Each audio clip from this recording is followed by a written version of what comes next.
Hey, what's going down, folks? It's Lucas back from the Undead 13 Horror Punk YouTube channel, Facebook page. How are you all doing? Hope you're all well. I have just decided to do this really quick video right now about the latest Shadow Windhawk and the Morticians album. It's called Funeral Cortege. It's really good. It's one that I've listened to quite a lot recently, and it's got to the point where I've been listening to it so much I've decided to film a little short video about it.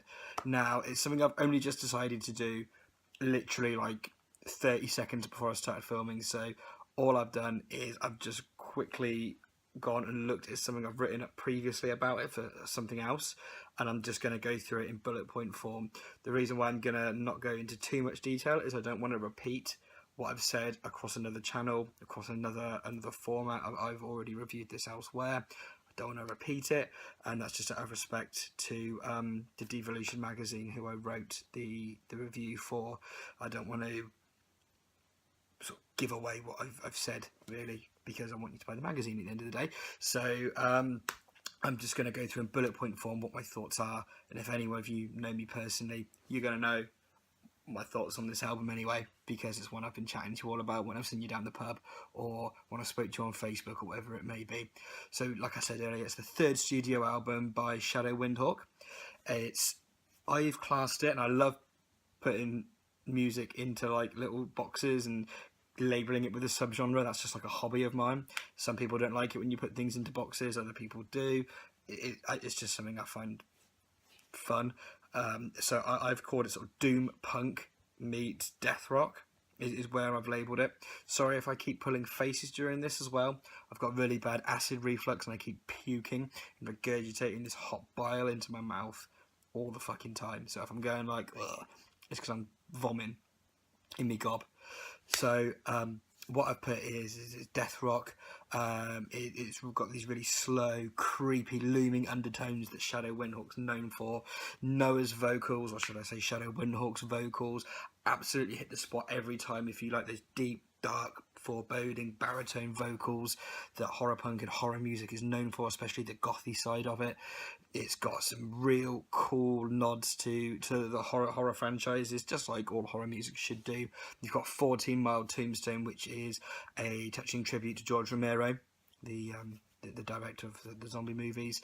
It's also got lots of references to Dracula throughout, or ones that I picked out and I took away as being references to Dracula. You've got Borgo Pass, which of course is where Castle Dracula is in the Dracula novels, and Bran Castle in real life in Transylvania. It's the home of Dracula, is the Borgo Pass. It's a location in the Dracula novel by Bram Stoker, which I think was published in 1897.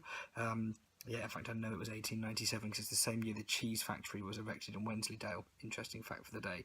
So, yeah, Dracula reference. Also, there's in Cortege, I can never say that word. It references throughout the 1979 version of Dracula with Frank Lagana in it, which is one of my favourite ones. It's got the more romantic side to Dracula, shows him more of a sympathetic character.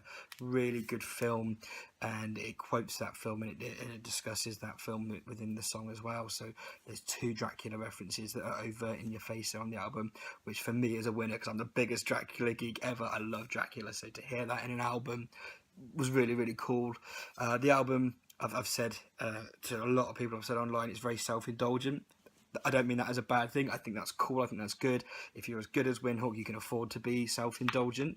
It's a lot to offer the horror punk community, and the horror punk genre itself is what he brings to the table with this very rich sound. It's got the best of punk, the best of goth, which two sides of my coin, two sides of me. So I love it. I've said before, you know, his distinctive vocals are what makes his music stand out, and his vocals really stand out here with that is looming, creepy, eerie vocals that Windhawk is known for, you know, with a touch of in your face punk rock as well, which is always cool. It's always good.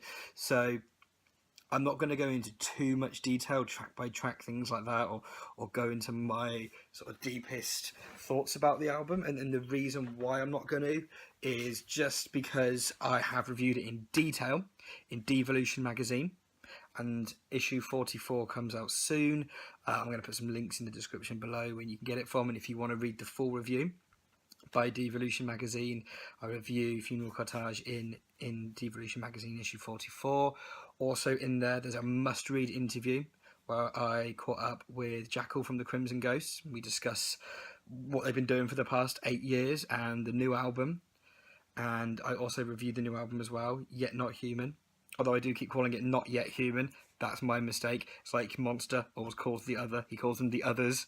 It's just we got our little quirks in the way we talk, and we just get stuck in a rut and we say things even though we know it's wrong. We just say it anyway. I know it's called Not Yet Human. It's called Yet Not Human. And I reviewed that album with the correct title in Devolution Magazine issue 44. As well as that, there's jam-packed full of horror stuff in there that I've submitted from me. But of course, there's all the other writers, there's all the other guys. There's Gary, there's Mark. Nikki does the best job in the world at putting the magazine together. I've got Alice Bazaar, who does the crazy makeup, which is amazing. Look her up on Facebook, and she's contributing to the magazine with review for horror movies. Horror movies, guys, it's our favourite things. So yeah, get the next issue of Devolution for my full review of Shadow Windhawk's new album. Not only that, but I do go into a bit of detail on the Crimson Ghosts new album. There's a couple of other things in there as well. In fact, let me just bring up the other things I've done for the next issue of Devolution. There's a Ghost review as well for the new Ghost album, so that'll be pretty cool. Anyway, I've been Lucas Chappell from the Undead 13, chatting away about Shadow Windhawk.